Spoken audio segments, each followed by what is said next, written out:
अनेक जन्मार्जित पाप चौराग्रगण्यं श्री कृष्णं नमामि। चौराग्रगण्यं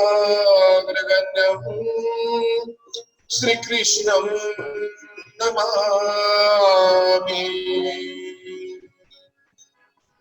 भज मन कृष्ण गोपाल गिरिधर गोपाल।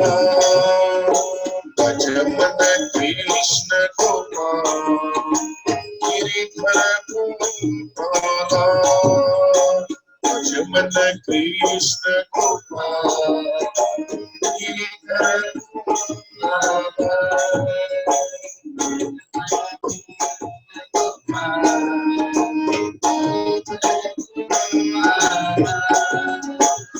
जमन कृष्ण गोपाल गिरिधर गोपाल। जमन कृष्ण गोपाल गिरिधर गोपाल।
मेरे प्रभु जी मुझको देना सहारा। मेरे प्रभु जी मुझको देना सहारा।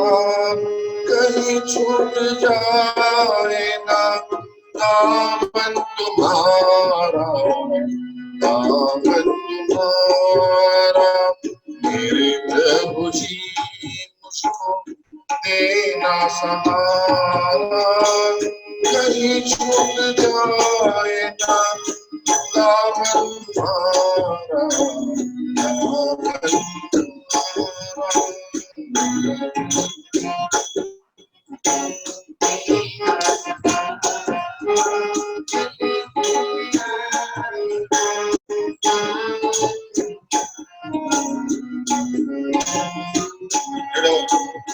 मेरे प्रभु जी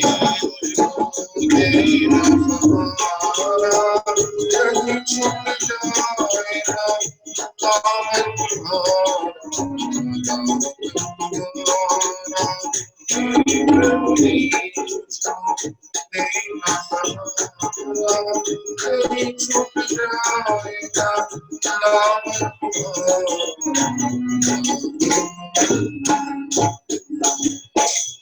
इशारों में मुझको बुलाती है दुनिया, इशारों से मुझको बुलाती है दुनिया। तेरे रास्ते से ये बुलाती है दुनिया, तेरे रास्ते से ये बुलाती है दुनिया। देखूं मैं दुनिया का, न देखूं मैं दुनिया का झूठा इशारा, झूठा इशारा मेरे प्रभु जी कहीं छूट जाएगा दामन तुम्हारा, दामन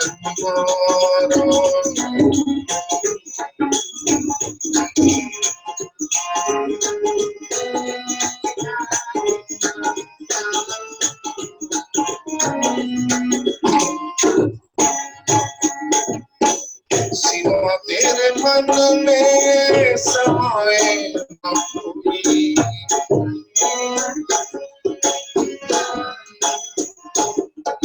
सिवा तेरे मन में समाए न कोई,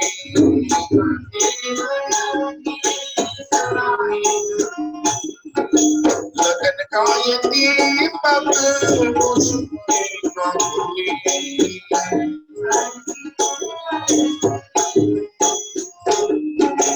लगन का ये दीपक बुझे न कोई,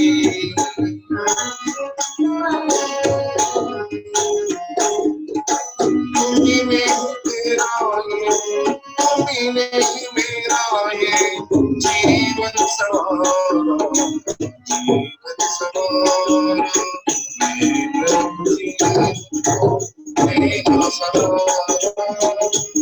छूट जाए ना नाम तुम्हारा,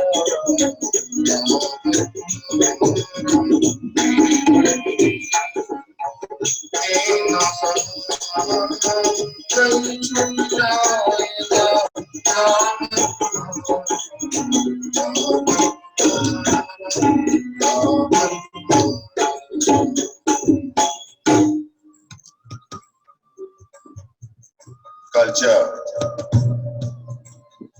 सत्रामध्ये आपण पाहिलं होतं की गोपाळ कृष्ण महाराजांनी महाबळ भट्टांची जी दैना केलेली आहे आणि महाबळ भट्टांची दैना झाल्यानंतर महाबळ भट्ट जेव्हा मथुरेला गेलेले आहेत आणि मथुरेला गेल्यानंतर कंसाला त्यांनी सांगितलं की तो जो बाळ आहे तो कोणी सामान्य नाही, त्याने माझी अशी अवस्था केलेली आहे. हे ऐकल्यानंतर अत्यंत चिंताग्रस्त झालेला, अत्यंत चिंता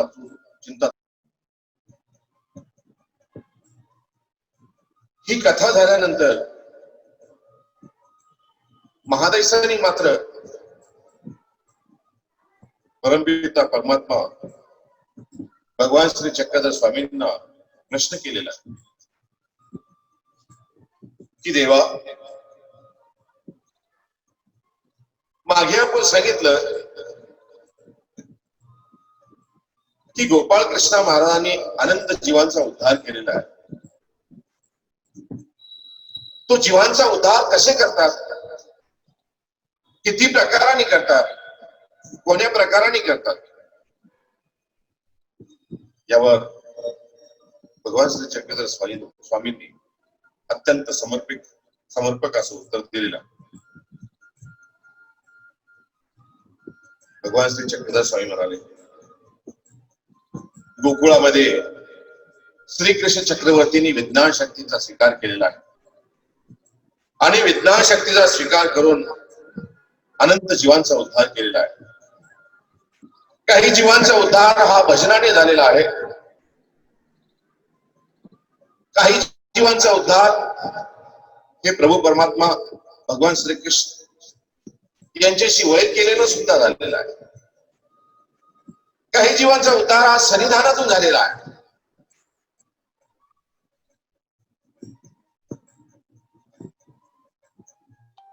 मग महादेशांनी प्रश्न केलेला आहे, तेव्हा सन्निधानात जे जीव आहेत त्यांचा उद्धार व्हावा, त्यांना प्रेमाचं दातृत्व व्हावं, हे तर योग्य आहे. परंतु ज्या जीवाने ईश्वराचं सुद्धा वैर केलेलं आहे. ईश्वरापर्यंत ज्यांची वैर करायची मर्यादा गेलेली आहे, ज्यांची प्रतिकारता इथपर्यंत वाढलेली आहे, त्या जीवांचा सुद्धा गोपाळ कृष्ण महाराजांनी उद्धार केला. हे कसं? यावर भगवान श्री चक्रधर स्वामी म्हणतात की 4 प्रकाराने ईश्वर जीवाला दान देत असतात. एक लीळादान, एक संबंध दान, एक ग्रहणादान आणि एक कैवल्य दान. ह्या 4 प्रकारचे दान देऊन परमात्मा जीवाचा उद्धार करत असतात.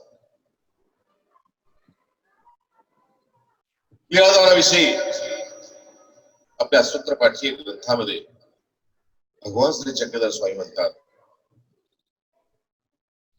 अनार्जित ते लीळा. लीळेची व्याख्या जशी केली जाते, कर्माचे अर्ज केले नाही, परंतु थोडी बहुत कलो जोडलेली आहे. त्यात जे दिले जाते दान ते लीळादान. लीळादान, संबंध दान, ज्या ठिकाणी ईश्वराचा संबंध झालेला आहे, ईश्वराचा संबंध आलेला आहे, त्यात जे दिले जाते दान त्याला म्हणतात संबंध दान. तिसरं दान आहे ग्रहणादान. ग्रहण म्हणजे एक घेऊन एक रीती. आणि चौथं आहे कैवल्य दान. केवळ जो परमात्मा आहे त्याची प्राप्ती म्हणजे कैवल्यच. या 4 प्रकारे परमात्मा जीवाला दान देतात, त्याचा उद्धार करतात. महादेशाने प्रश्न केलेला आहे, देवा, ज्या जीवांनी वैर केलेला आहे, हे ईश्वरापर्यंत वैर कसं केलेलं आहे त्यांचं? ब्रह्मविद्याशास्त्र असं सांगतो, जीवाने जीवाचं वैर करावं, त्या जीवाने ईश्वर भक्ताचं वैर करावं. ईश्वर भक्ताचं म्हणजे ईश्वर वासनिकाचं वैर करावं. ईश्वर वासनिकाचं वैर करता करता चिन्ह मात्र जे संन्यासी झालेले, साधू झालेले आहेत, त्यांचं वैर करावं. त्यांचं वैर करता करता एखादा बोधवंत, एखादा ज्ञानी आहे यांचं वैर करावं. बोधवंतानंतर त्याची प्रतिकारंता जी आहे ज्ञान्यापर्यंत जाते, ज्ञान्याहून वाढत वाढत वाढत ती ईश्वरापर्यंत जात असते. अशी ही प्रतिकारंता वाढत जात असते. सहजासहजी कोणीही जीव परमेश्वरांना काही बोलेल असं होत नाही. प्रतिकारंता वाढत असते आणि प्रतिकारंता ही ईश्वरापर्यंत जात असते. मग हा जो ईश्वरासोबत ज्यांनी वैर केलेला आहे, महादेसा म्हणते त्यांची अशी कोणती कलम होती, त्यांनी अशी कोणती कलम केलेली होती की प्रभू परमात्म्याने त्यांचा सुद्धा उद्धार केलेला आहे? यावर सर्वज्ञ म्हणतात, बाई, 2 प्रकारची कर्म आहेत. एक सृष्ट कर्म आहेत आणि एक दृष्ट कर्म आहे. सृष्ट कर्म जर अर्जत, त्या जीवाचे सृष्ट कर्म जर अर्जन त्यांनी केलेलं असेल त्या जीवानी, तर त्या जीवाचा प्रभू परमात्मा आपल्या स्वहस्ताने त्याचं वध करत असतात आणि वध करून त्याला आपले फळ देत असतात. आणि याने दुष्ट कर्म केलेले आहेत त्या जीवांचं प्रभू परमात्मा पण हस्ते वधून त्यांना कर्मराठीचं फळ देत असतात. हे झालं 4 चतुर्वेद कर्मफळाविषयी, चतुर्वेद दानाविषयी. परंतु महादायसाने पुन्हा प्रश्न केला, तेव्हा तुम्ही महाबळवट्टाची जी कथा मला सांगितलेली आहे, मग तो नेमका महाबळवट्ट होता कोण?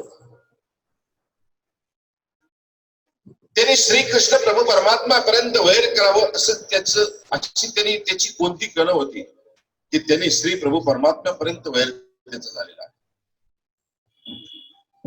यावर भगवान श्री चक्रधर स्वामींनी महाबळ भट्टाची पूर्वजन्मीची कथा सांगितलेली आहे. पूर्वजन्मामध्ये महाबळ भट्ट जे होते, पूर्वजन्म म्हणजे मागे त्रेतायुगामध्ये महाबळ भट्ट एक सतानिक, त्यांचं पूर्वीचं नाव सतानिक, सतानिक नावाचे ब्राह्मण. परंतु असं आहे, नुसतं ब्राह्मण असून ब्राह्मण कुळामध्ये उत्पन्न होऊन तो ब्राह्मण होत नसतो, किंवा एखाद्या शूद्राच्या घरी जन्मून तो शूद्र होत नसतो. मनुष्याचे कर्म जे असतात तेच माणसाला ब्राह्मण अथवा शूद्र बनवत असतात. 114 दृष्टांतामध्ये भगवान श्री चक्रधर स्वामींनी सांगितलं की जो ब्राह्मण आहे परंतु त्याचे कर्म जर हीन असतील तर तो शूद्रच आहे, आणि जो शूद्रामध्ये जन्मला आहे आणि त्याचे कर्म जर ब्रह्मजान्याचे असतील तर तो ब्राह्मणच आहे. जातीवर अवलंबून नसतं. जात ही माणसाने निर्माण केलेली आहे, आणि जात हे कर्मानुसार ते ठरवत असते की हा मनुष्य कोणत्या कॅटेगरीचा आहे, कोण्या पात्रतेचा आहे. वारकरी संप्रदायामध्ये एक सुंदरस अभंग आलेला आहे. त्या अभंगाचं आज विश्लेषण या ठिकाणी आहे.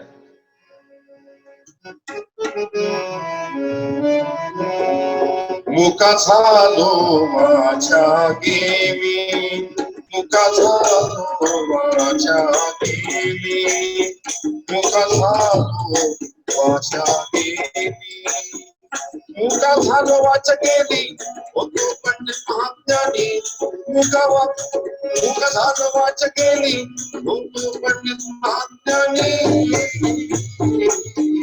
मुका झालो माझ्या गेली, मुका झालो माझ्या गेली, मुका झालो माझ्या गेली. 6 शास्त्र 18 पुराणे, 6 शास्त्र 18 पुराणे, मुख केली ज्ञाने, मुखगत केली ज्ञाने.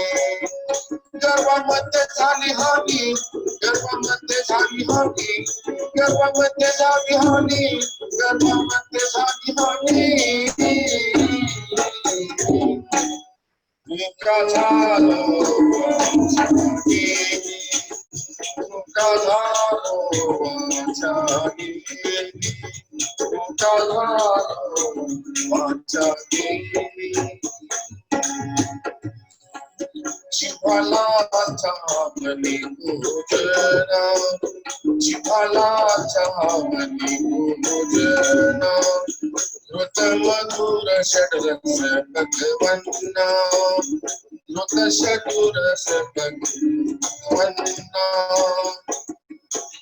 उपेक्षिले वृक्ष अन्ना, उपेक्षिले वृक्ष अन्ना. तेने पावलं मुख बंधन, तेने पावलं मुख बंधन, तेने पावलं मुख बंधन, तेने पावलं मुख बंधन. मुका झालो माझ्या गेली, मुका झालो माझ्या गेली, मुका झालो माझ्या गेली. साधू संतांची निंदा केली, साधू संतांची निंदा केली, हरिभक्ताची स्तुती नाही केली, हरिभक्ताची स्तुती नाही केली. ते देवाच्या बंधू झाली, ते देवाच्या बंधू झाली. एका जनाधनी लाभली, एका जनाधनी लाभली, एका जनाधनी लाभली, एका जनाधनी लाभली.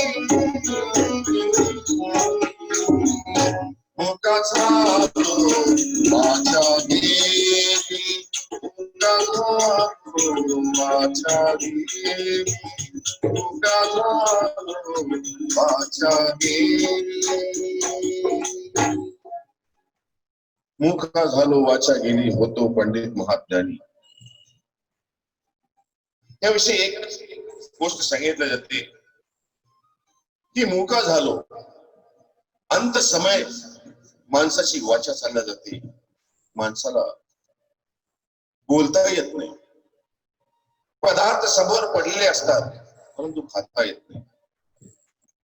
असं का होत असतं? जो जन्म मनुष्य देह याला भेटलेला आहे, जेव्हा हातापायामध्ये ताकद आहे, जेव्हा पैसा आहे, त्या ताकदीचा सदुपयोग करता आला पाहिजे, या पैशाचा सदुपयोग करता आला पाहिजे. परंतु होतं उलटच. 6 शास्त्र 18 पुराणे मुखगत केले त्याने. अभ्यास झालेला आहे, 6 शास्त्र पाठांतर केलेले आहे, 6 शास्त्र 18 पुराणे मुखगत केले त्याने. 6 शास्त्र 18 पुराणे मुखगत केले त्याने, परंतु गर्वामध्ये झाली हानी. गर्व इतका झालेला आहे आपल्या अभ्यासाचा, कोणाला काही जुमानाला तयारच नाही. मग याच्यामुळे काय होतं की गर्वामध्ये हानी झाली, ज्ञान आलं की गर्व आलंच. ती गर्वाची हानी मग आता तर काही तरुणपणी काही वाटत नाही, परंतु म्हातारपणी देणे वाचा पंगू झाली. शेवटच्या काळामध्ये बोलता येत नाहीये, बोबडी बोलून जाते. मुलं लेकर बाळ मुलं सांगतायत, बाबा आता शेवटची वेळ आलेली आहे, म्हणा वासुदेव श्रीकृष्ण म्हणा, वासुदेव म्हणा, श्रीकृष्ण म्हणा.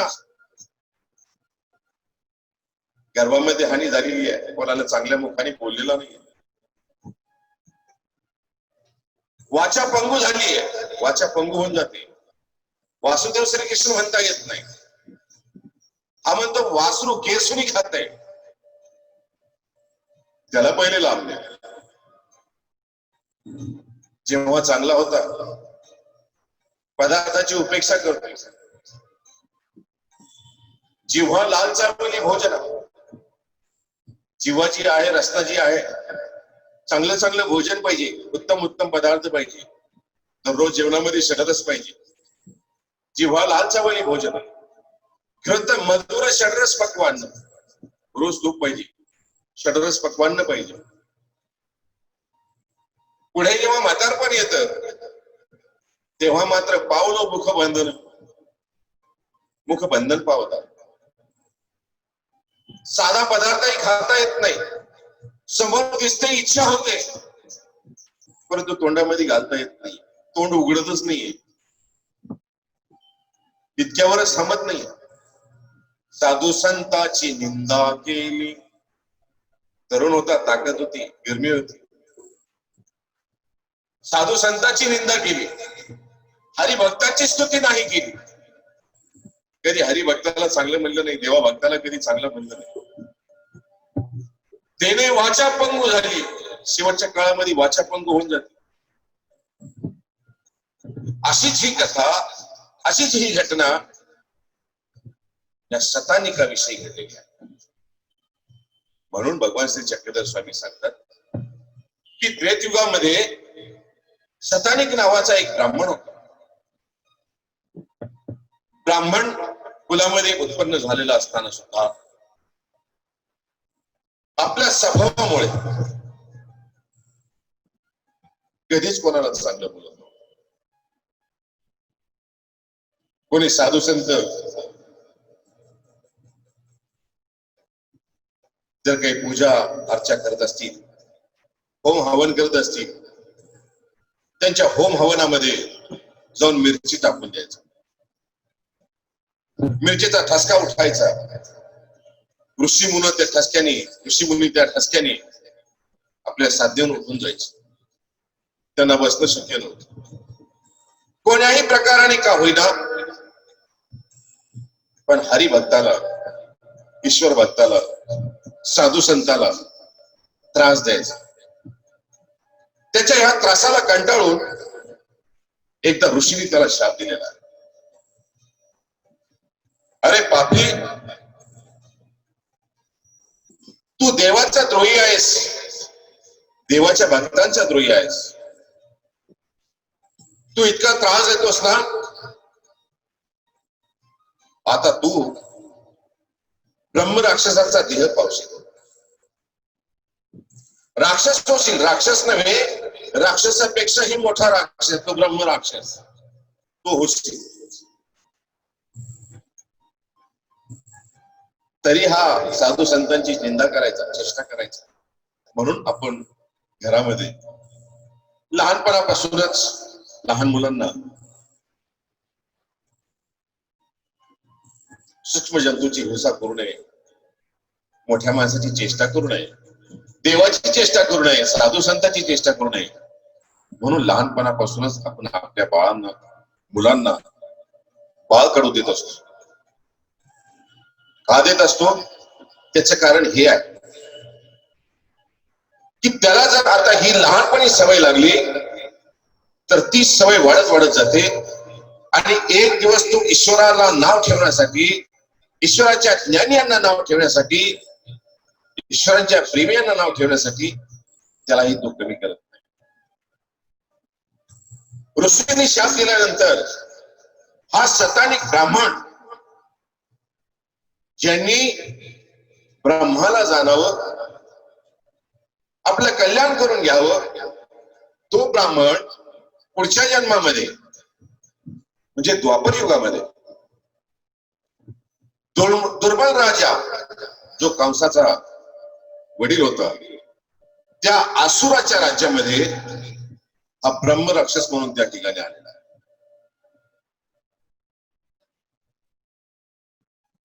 हा त्या ठिकाणी आल्यानंतर त्याचं लालन पालन त्या ठिकाणी झालेलं आहे. पुन्हा तो ब्राह्मणाच्या अभ्यासासारखे, ब्राह्मणासारखेच अभ्यास करत राहिला. परंतु आसुर योनीमध्ये आल्यानंतर जेव्हा कंस मथुरेचे नरेश झालेले आहे, मथुरा नरेश झालेले आहे, तो हा शतानिक ब्राह्मण म्हणजे मावळवट्ट द्वापर युगातला तो कंसाच्या इथं आलेला आहे. आणि कंसाच्या इथे येऊन कंसाचं पौराहित्य हा महाबळवट्ट करतो. अशी ही महाबळवट्टाची मागच्या जन्मीची कथा आहे. जेव्हा महाबळवट्ट हे गोकुळामध्ये आलेले आहेत, त्यावेळेस गोपाळकृष्ण महाराजांनी लहानपणी जे रूप आहे गोपाळकृष्ण महाराजांचं, महाबळवट्टाला कुठेही स्पर्श केलेला नाहीये, नुसतं डोळ्यांनी पाहिलेलं आहे. आणि डोळ्यांनी पाहूनच काल त्यांना शिक्षा पण हे झालेलं आहे. असं का झालेलं आहे? त्याची जी वाईट बोलण्याची प्रवृत्ती आहे, ती वाईट बोलण्याची प्रवृत्ती ईश्वरापर्यंत पोहोचलेली आहे. तुम्हाला अगोदर सांगितलं की काही जीवांना परमात्मा स्वतः आपल्या हाताने वधतात, वधून त्यांना दंड देत असतात आणि पुढल्या जन्मी त्यांचा उद्धार करत असतात.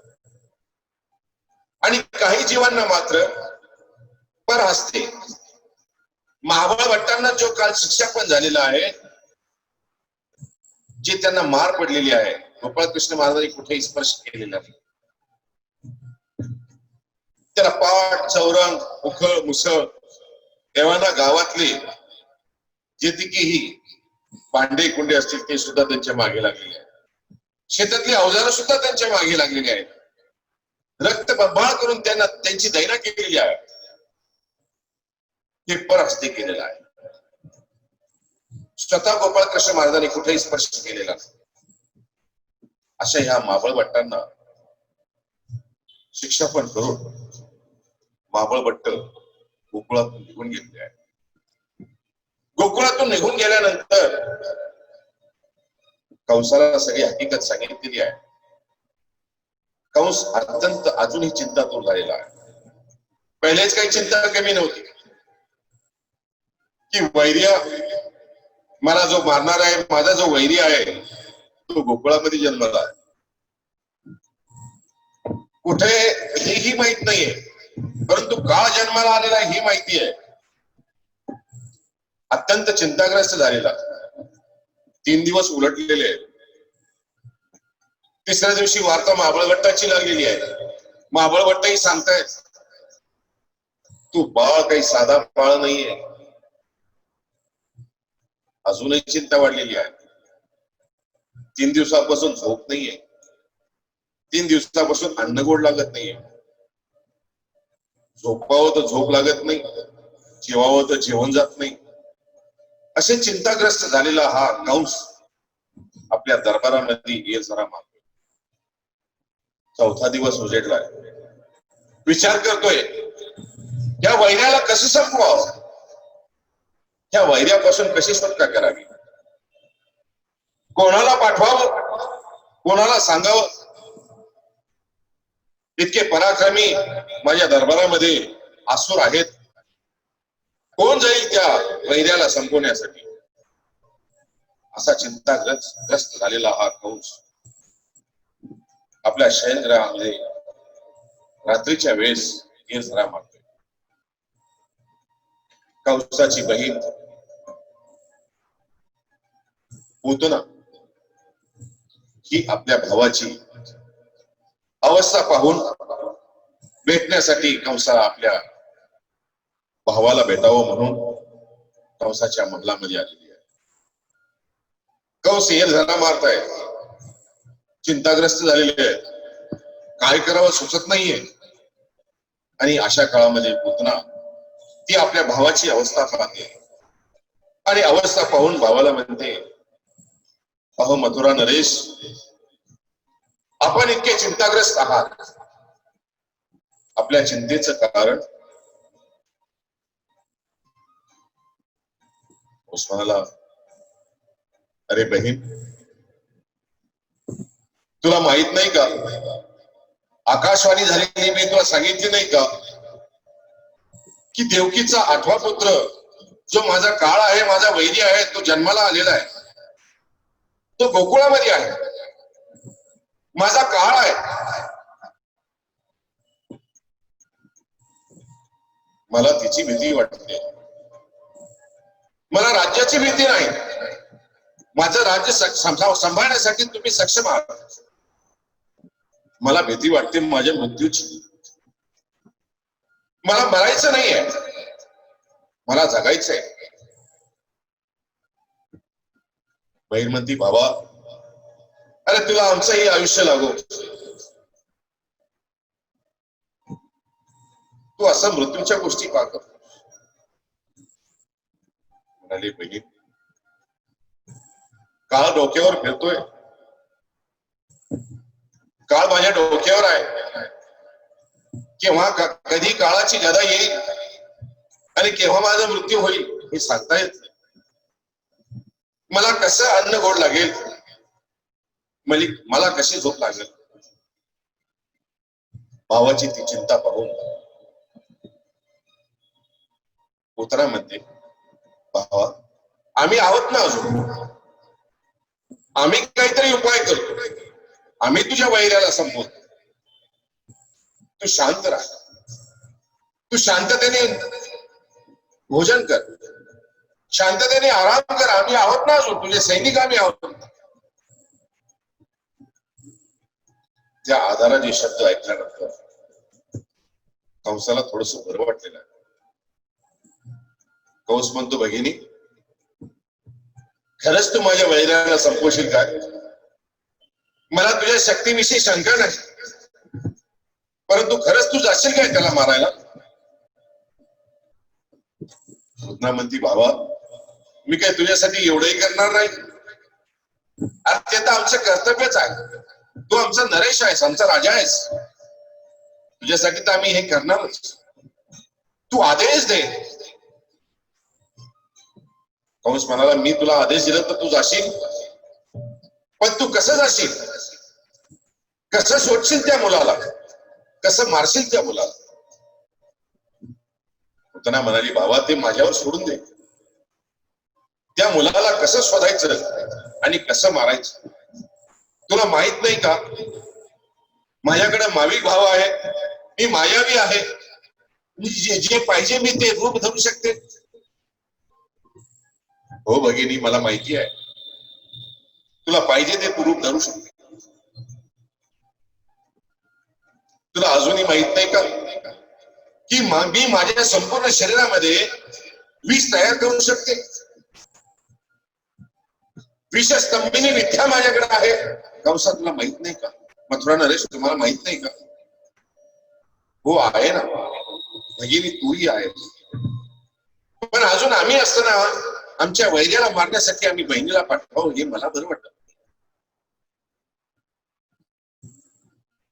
मथुरा म्हणते, भावा आम्ही तुझे सैनिक, आम्ही तुझे सेनापती. आमचा राजा एखाद्या वैर्यामुळे जर चिंतातूर होत असेल तर आमचं सैन्य असतानाच काय कारण?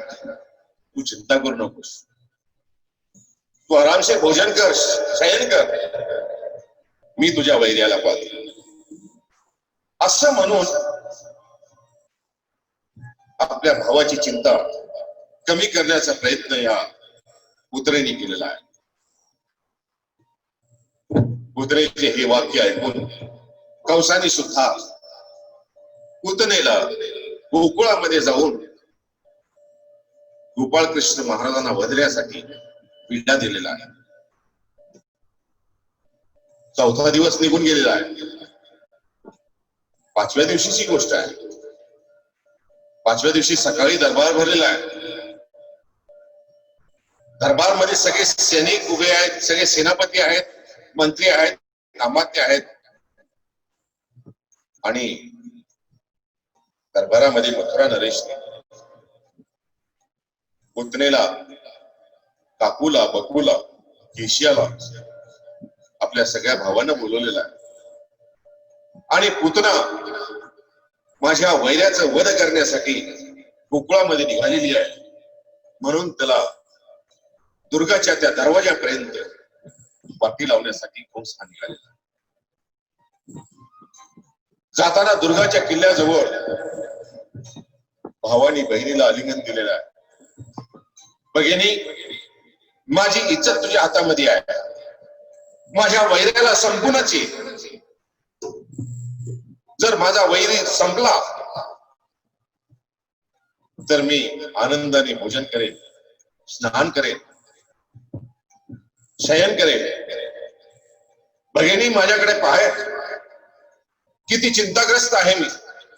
5 दिवस झाले अन्न नाही, निद्रा येत नाहीये, तेव्हा मी स्नान सुद्धा केलेलं नाहीये. मला माझा काळ माझ्या डोक्यावर दिसतोय.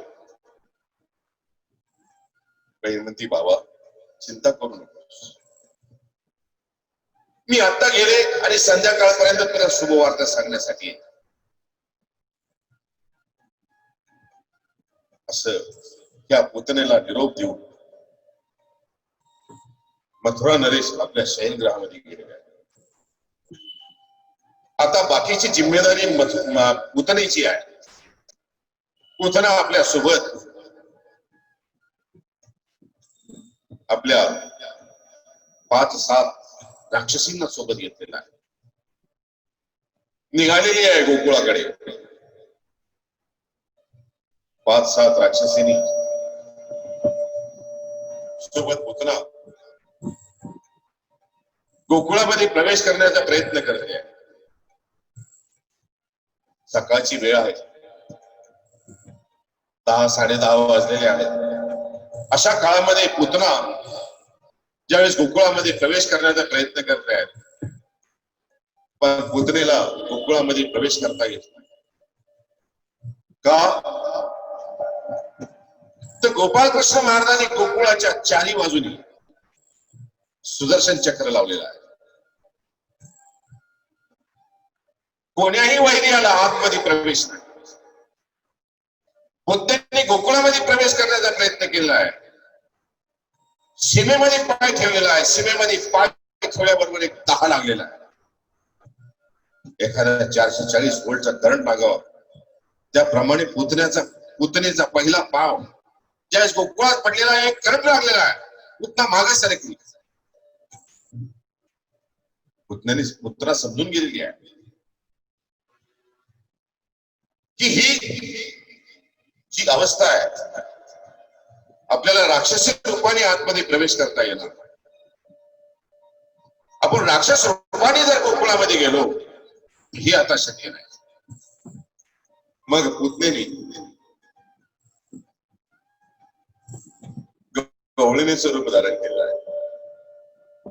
पुतणेच नाही तर त्याच्या सोबत ज्या 5-7 राक्षसनी होत्या, त्यांनी सुद्धा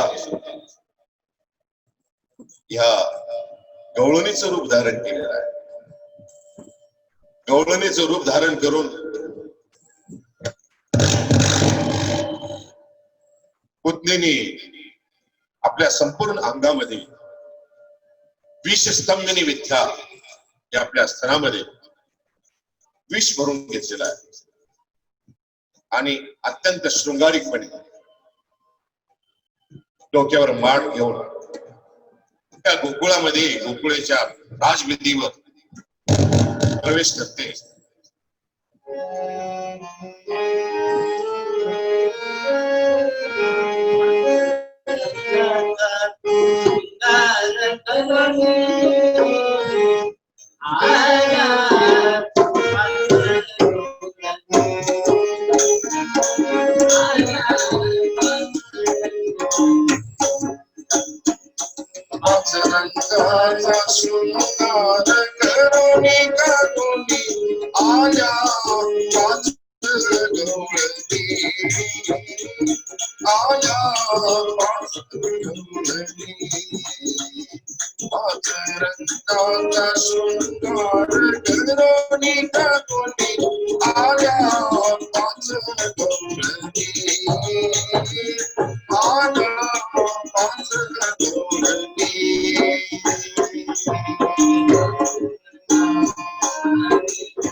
विविध रंगाचे पोशाख करून 5 गवळणी सोबत घेऊन पुत्रा हे मथुरा नगरीमध्ये प्रवेश करते. मथुरा नगरीमध्ये प्रवेश केल्यानंतर राजबीरीने चालत जाऊन नंदाच्या घरी पोहोचलेली आहे. आणि नंदाच्या घरी पोहोचल्यानंतर पाहिलं की घरामध्ये यशोदा जी आहे ते लहान मुलाला आपल्या उसंगी घेऊन घरामध्ये लहान मुलाला खेळत ती येरझाऱ्या मारते. अशा काळामध्ये 5-7 गवळणी ह्या दरवाजावर येऊन उभ्या राहिलेल्या. अभ्यागत आलेत म्हणून देवकी आपल्या त्या बाळासोबत त्या घराच्या दरवाजावर येते आणि अभ्यागतांची चौकशी करते. का हो आई, कुठून आला आहात आपण?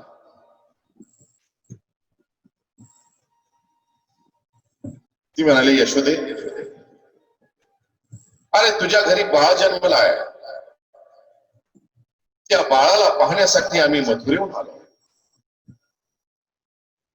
बाळाला पाहण्यासाठी आलेल्या त्या 5 अभ्यागतांना देवकी आदराने आपल्या घरामध्ये बोलवते.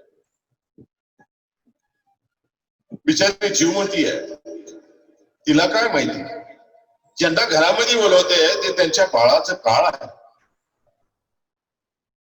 अतिथी देवो भव, दरवाज्यावर आलेला अतिथी आपल्यासाठी देवासारखाच आहे. अतिथींना आतमध्ये घेऊन यशोदा त्यांना बसण्यासाठी सांगते. बसा बसा, मी तुमच्यासाठी पाणी आणते. त्या राक्षसीने पुतणेसह घरामध्ये प्रवेश करतायत. घरामध्ये पाहतायत ज्या बाळाविषयी मथुरेचा नरेश इतका चिंताग्रस्त आहे, तो बाळ आहे तरी कसा, तो बाळ कुठे आहे? त्यांची बिरबिरती नजर ते घरावर फिरते आहे.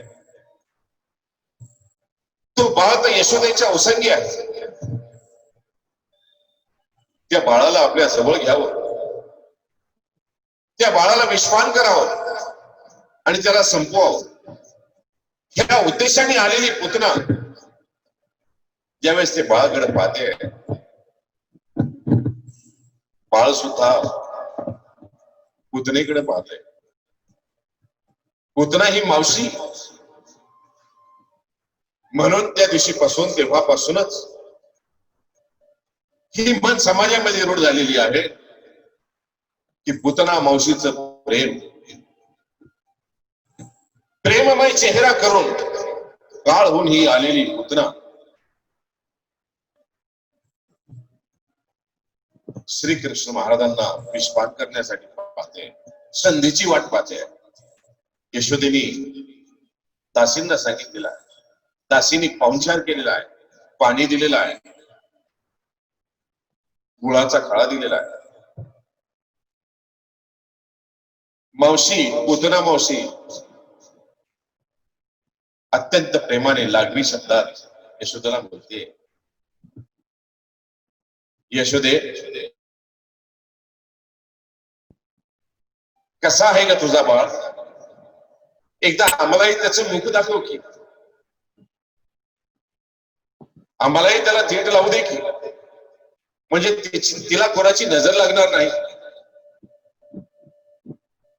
आपल्या बाळाच्या कौतुकाला आपल्या बाळाचं कोणी कौतुक करते, म्हणून यशोदा सुद्धा आपल्या बाळाच्या चेहऱ्यावरच कपडा काढते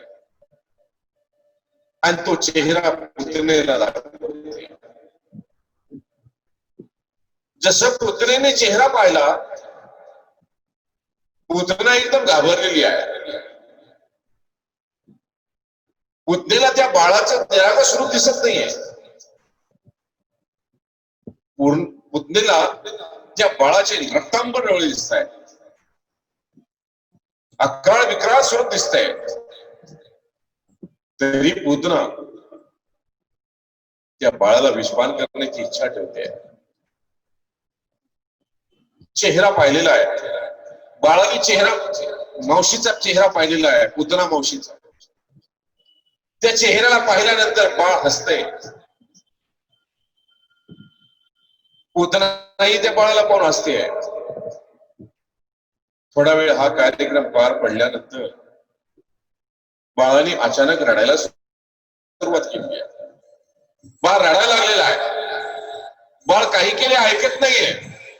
बाळ सारखी झेप घेत आहे मावशीकडे जाण्यासाठी. यशोदा समजवण्याचा प्रयत्न करते, यशोदा समजवते, अरे बाळा रडू नकोस, का रडतोस? अंगाई गाते, पण बाळ सारखं झेप घेते पुतना मावशीकडे जाण्यासाठी. पुतना मावशीकडे जाण्यासाठी प्रयत्न करते.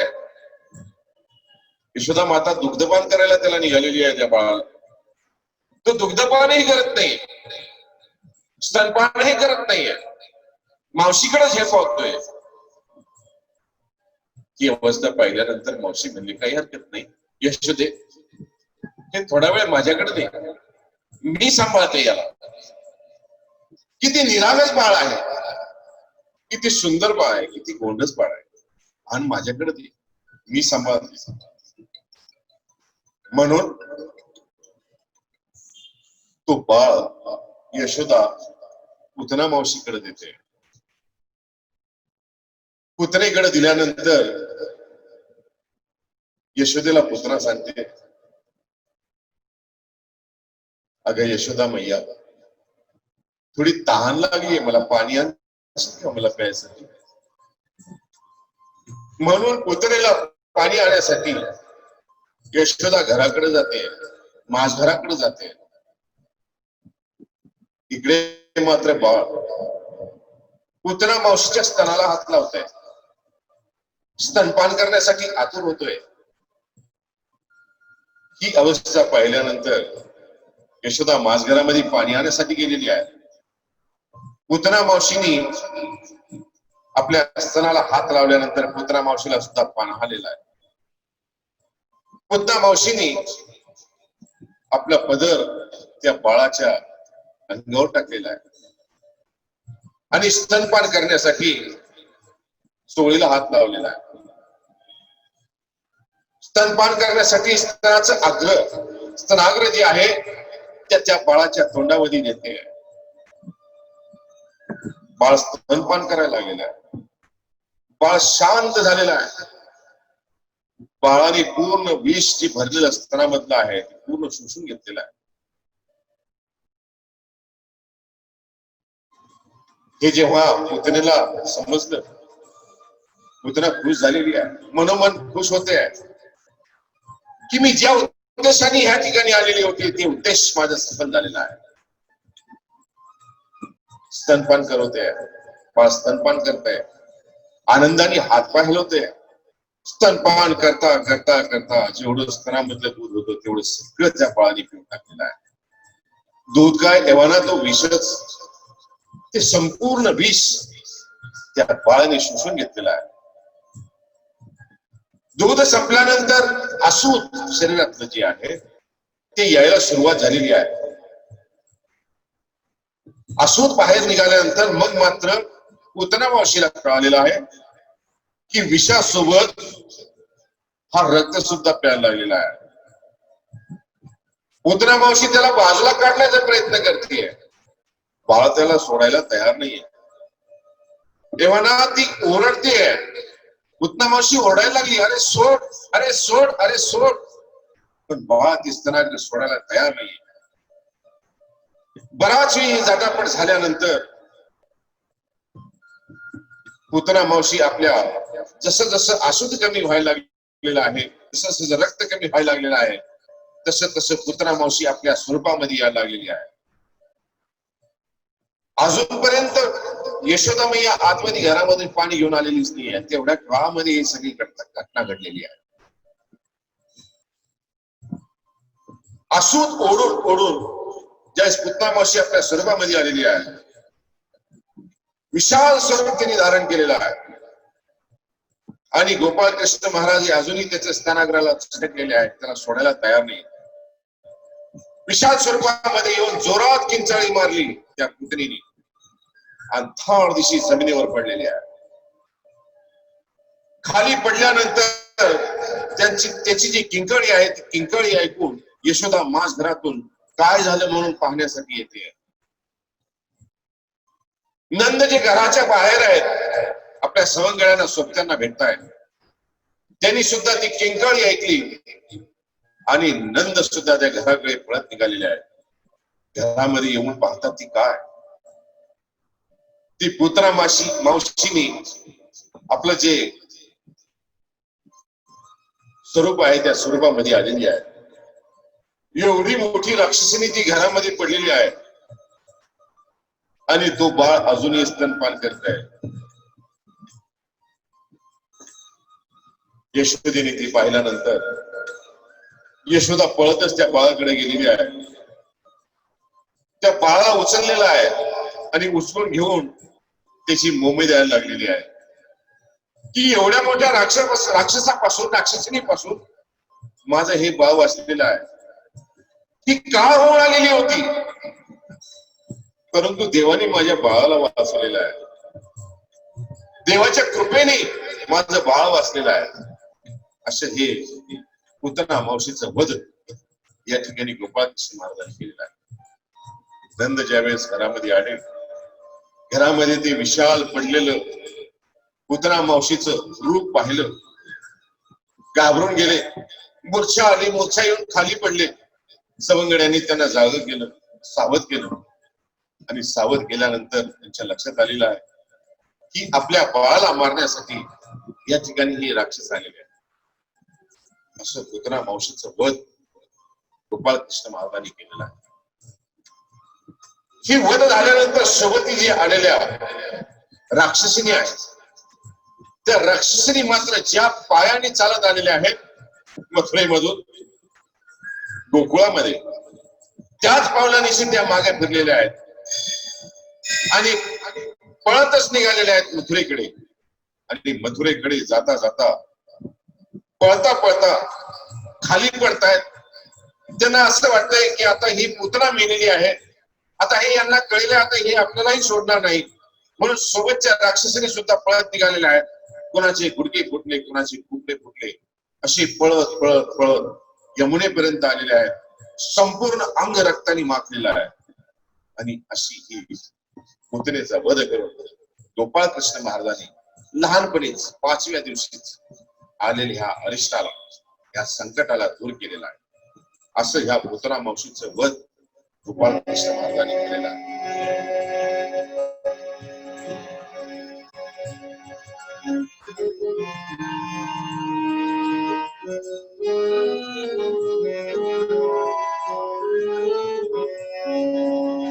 मेरे पाँव पकड़ लो एक बार, सावरिया गिरी भाई, मेरे पाँव पकड़ लो एक बार, सावरिया गिरी भाई, मेरे पाँव पकड़ लो एक बार, सावरिया गिरी भाई, मैं तो जाऊं तुम गणपति को, सावरिया गिरी भाई, मैं तो जाऊं तुम गणपति को, सावरिया गिरी भाई, मेरे पाँव पकड़ एक बार, सावरिया गिरधारी, सावरिया गिरधारी, सावरिया गिरधारी,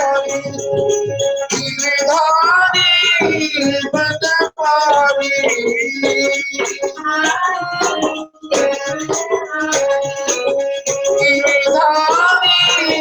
बनवारी,